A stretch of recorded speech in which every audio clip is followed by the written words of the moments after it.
বিয়ে বন্ধের সাফল্য দেখে গোটা উপজেলাকেই এই অভিশাপ মুক্ত করার ঘোষণা দিয়েছেন খোদ উপজেলা নির্বাহী কর্মকর্তা।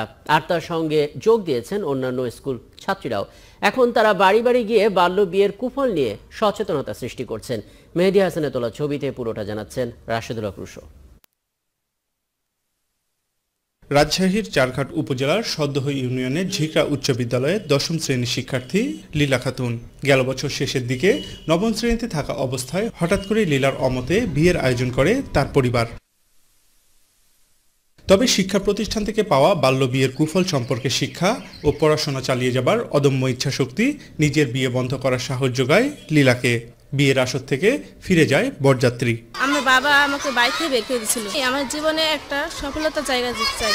আমি যখন ক্লাস 1 থেকে পড়ে আসছি 10 পর্যন্ত, তখন আমার খুবই আগ্রহ আমি পড়াশোনা শেষ করব, তারপর আমি আমার নিজের পায়ে দাঁড়ানোর পর আমি বিয়ে করব। ধীরে ধীরে আবারও স্বাভাবিক হয়েছে লীলার জীবন, শুরু হয়েছে পড়াশোনা।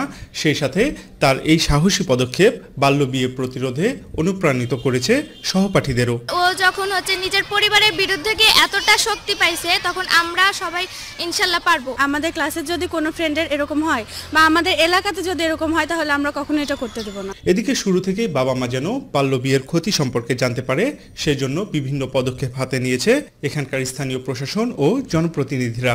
আগামী ২০১৭ সালের মধ্যে শেষের দিকে সদ্য ইউনিয়নকে বাল্যবিবাহ মুক্ত ঘোষণা করতে পারবো। আর সম্মিলিত প্রয়াস ও সচেতনতা বৃদ্ধির মাধ্যমে এভাবেই চারঘাট উপজেলাকে বাল্য বিয়ে মুক্ত করার কথা জানান উপজেলা নির্বাহী কর্মকর্তা। ইউনিয়নে কমপ্লিট হওয়ার পরে আমরা এটা উপজেলা পর্যায়ে একটা বড় প্রোগ্রামের মাধ্যমে আমাদের এই উপজেলাকে মাদক মুক্ত বাল্য বিবাহ মুক্ত ঘোষণা করব। গত ৬ মাসে চারঘাট উপজেলায় অন্তত ৫০টি বাল্য বিয়ে বন্ধ করা হয়েছে বলে জানিয়েছেন জনপ্রতিনিধিরা।